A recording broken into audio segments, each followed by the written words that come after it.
Hey y'all, this is Rob. I am sitting in a motel room in New Mexico, eastern New Mexico, almost east central New Mexico, but not quite far enough in to be central. Here, I'll show you.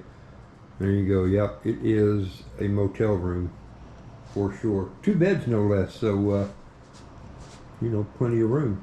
Always nice.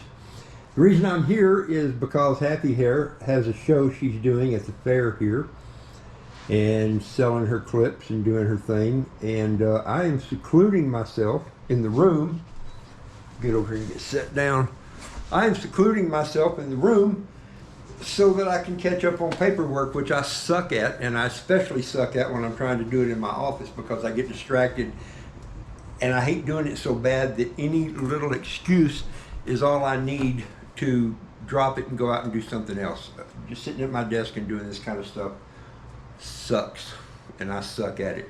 So that's why I'm here. And I do get a lot done when I'm here because I don't have any distractions. Boy, I especially don't have any distractions really this time, because my cell phone, I don't even know if you can see, is kind of in a state of disrepair. The glass is busted front and back, and I can't do anything with it. I can hear it when it rings.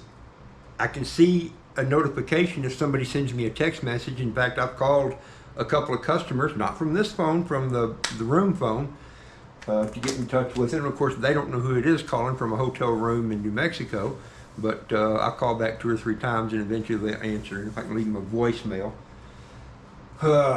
Anyway, that's what I'm doing here. But like I say, I get bored doing this stuff real quick. My brain goes other places. One of the places it goes is me, the whole doomsday kind of apocalypse sort of thing, thinking, where I wonder what we would do if everything quit and we had to go home. Now, I always assume worst case scenario, like walking home or whatever else. Probably that wouldn't happen. But if you're prepared to walk home, like if all the electricity went off and you had to walk home, can you do it? If you can do it, then anything else is going to be a bonus after that. Now, if electricity goes off, our cars are probably still going to work, and Happy Hair and I can jump in our vehicles and drive back home. Are our gas tanks full? No, but it's only about 180 miles back to the house from here. I've got a half tank of gas. I made it here on just over a quarter of a tank. Kind of funny, I don't think my pickup gets that good of mileage, but I guess it did. So we'd be able to drive home almost for sure, and we'd be okay. We'd be back home in about 3 hours, depending on traffic and whatever else was happening. But if you had to walk, if everything got real bad, if it was the end of the world kind of stuff, what can you do in a motel? You know, a few years ago, I made a fairly extensive video in a hotel room in Dallas, Texas. And I went through the whole room. What stuff can you use? What things, what are your resources? You know, Maccabeus does a bunch of videos where he says everything is a resource. And so that's kind of the way you look at it. I did it, you know, talking about all the different stuff in the room. You can take the toilet paper and the tissue, you know, and you can use the shower curtain as a rain shelter, depending on the shower curtain. You can use the shears as bug netting, just that kind of stuff, you know, things you could do. You know, when we travel, we don't, maybe we have tents. I know I'm in my pickup, and that's my work truck, and so I know I've got tons of resources in there. I got a couple of different get-home bags. I got all kinds of tools. I got all kinds of firearms. I always travel fairly heavy. I don't know if you can see it back in the corner there. I got my rifle, I got my pistol. Part of what got me thinking about this was Wayne, Ungrateful Peasant, no, not anymore, Becoming Dangerous, that Wayne, same guy, a buddy of mine. And he was talking about if you got trapped in a tunnel, what would you do? How would you get to it? And he talked about, you know, always having a rifle with him. Good man, Wayne.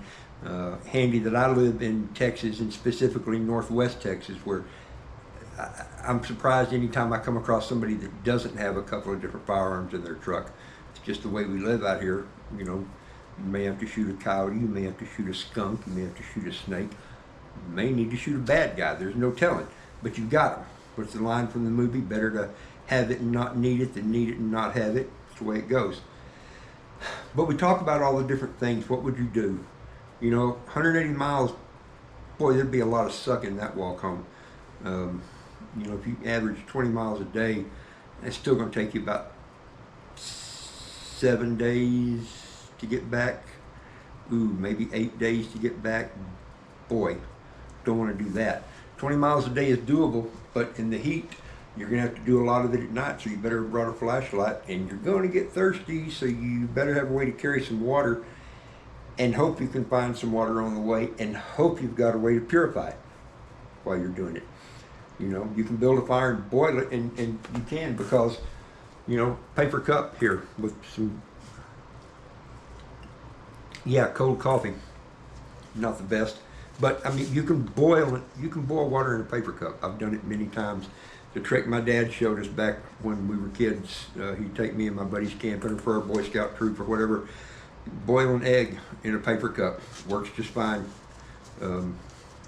Yeah, really does. I should do a video on that someday. I do lots of videos that I don't post. I don't think I've ever done that one though. The other video that I was talking about from the hotel room, using all the stuff, I never did post that one, because after I got all done with it and thought about it for a couple of days, I thought, that's just silly, Rob. Nobody wants to see that. And maybe they do, maybe they don't. But I talked myself out of way more videos than I ever actually post online. I almost talked myself out of this one, but I thought, no, I'm bored. I need to clear my head for a little bit so I can get back to this stuff. So I figured I'd do it anyway, just talk for a little.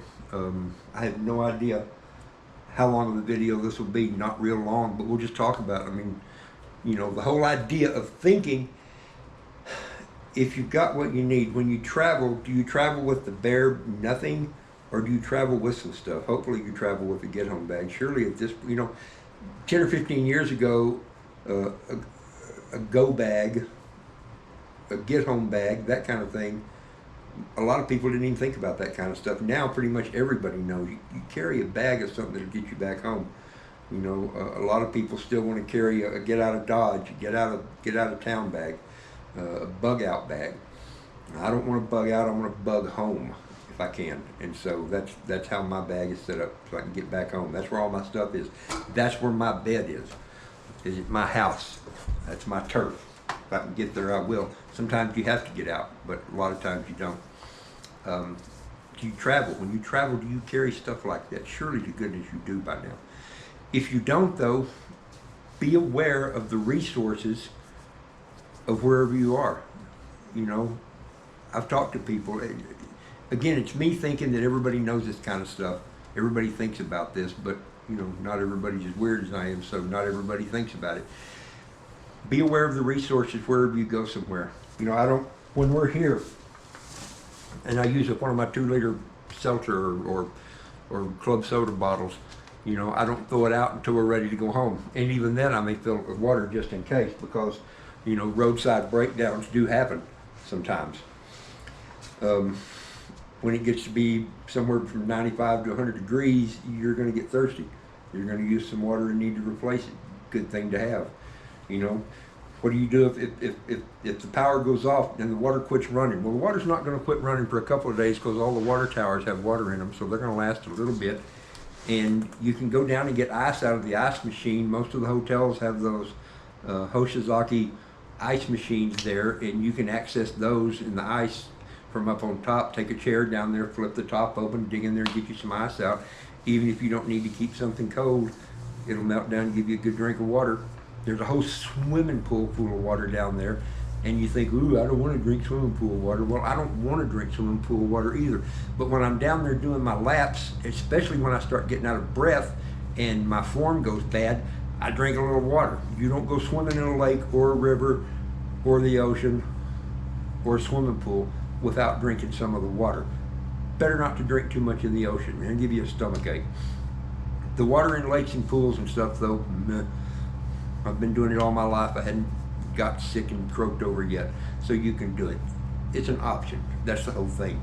You've got food in your room. This place serves a breakfast. They don't make the Texas-shaped waffles that yours likes, but they do have a waffle machine down there, and they got other stuff. They got the biscuits and sausage. Biscuits and sausage, if you had to walk home, again, thinking worst case, if you had to walk home, a sausage and biscuit will last easily 3 days, even out in the heat when you're walking, before it gets bad and too bad to eat, especially the way all the stuff is processed now. I got a jug of peanut butter over there. I got a jug of bourbon. That ain't gonna keep you hydrated real good, but it's gonna, make you feel a little bit better at the end of the evening. Have some food with you. Take some stuff with you when you go somewhere. Be ready. Heck, even if all you had to do is walk across town. This town, is probably about 20, you know what? I'm gonna say 20,000 people. It may not be that big. But if you had to walk from one end to the other, it's gonna take you an hour or so. And you're gonna want something to drink, maybe something to snack on. The whole idea is to think about it and be ready. What else can you say? You can talk about this thing until you're blue in the face, but yeah, the whole trick is be ready. If you get mad at your cell phone, don't throw it. Ask me how I know. Don't slam it down on hard tables. Don't be like me.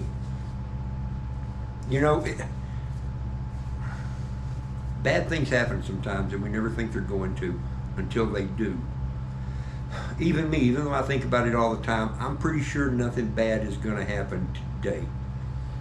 But I've been in that situation before where I was pretty sure that nothing bad was going to happen, or at least something bad happening wasn't on my radar. And then something bad happened anyway. Generally, I was mostly ready for it. Part of being ready for that kind of stuff is a mindset.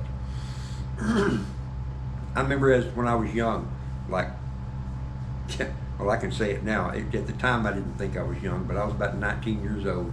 Went out backpacking with my cousin, who was pretty good, a few years younger than me, and we went way back up into a wilderness area here in New Mexico, up in the mountains at around 8,000 feet, 9,000 feet, and about an 8-mile hike. And we, following a map, I had a map. I knew how to get around in the woods, but we took a wrong turn at one point, and we got not lost, but lost. What was it the old mountain man said? Somebody asked the old mountain man, said, "Have you ever been lost?" He said, "No, lost? No, never been lost. I got might confused for a few weeks one time, but I've never lost." Well, that's kind of how that works out. That's that mindset. I got in a little bit of a panic on that one. I very rarely get into a panic, but because I had my cousin with me and I was worried about taking care of him, I got in a little bit of a panic, but I realized, I had the sense to realize, okay, we're right here next to a river. It's a beautiful spot. This is a cool place to hike, even though it wasn't where I wanted to be, wasn't planning to be. We set up camp, cooked some food, drank some hot chocolate, slept all night, woke up. We were exhausted. It was some hard hiking. As usual, my pack was way too heavy, but we were wiped out. Me was wiped out. Woke up in the morning, thought about it, and go, wait a minute. I know we're supposed to follow this river. We're just in the wrong spot. And I looked at the map and I realized straight up the hill, only a few hundred feet was where the actual trail was. We got camp undone, loaded up, walked straight up the hill, and found the trail exactly where it was supposed to be. We weren't really lost. We were just a mite confused for a few hours.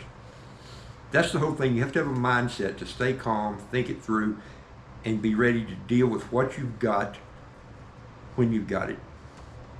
And that's about it. Anyway, I don't know what else to say. Keep it in mind. If something happens, be ready, think it through, and try to stay calm if you can. Something bad's going to happen at some point. Be ready when it does. So to all my friends out there, thanks. I like seeing y'all's videos. I get lots of good ideas thinking about things from y'all, and look forward to more of them. All right, that's it. I'm gonna go back to work here. More numbers, more writing. I'd rather be out fixing something or doing something, but I guess the air conditioner is good, and I've got good stuff to drink, and I got snacks, and if I get really bored, I'm gonna go back down to the pool and do another 20 or 30 laps. Maybe keep from getting old. All right, that's it. I'll see y'all around. Cheers. All right, I'm gonna show you one of my favorite parts of coming home. We'll see here in just a second if I don't run over a cat first. I got plenty, so it's no great loss. I'm kidding. All right.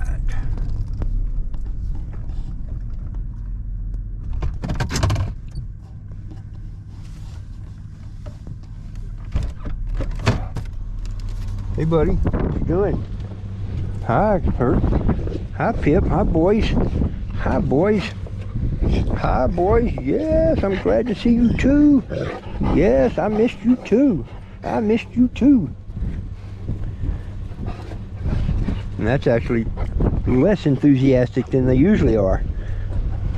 Yes, they say it's time for supper, Dad. We don't have time for a lot of foolishness and loving. Just get done and get the food out. Are you all ready for me to get some food for you? Yeah. Hercules. Pipsqueak.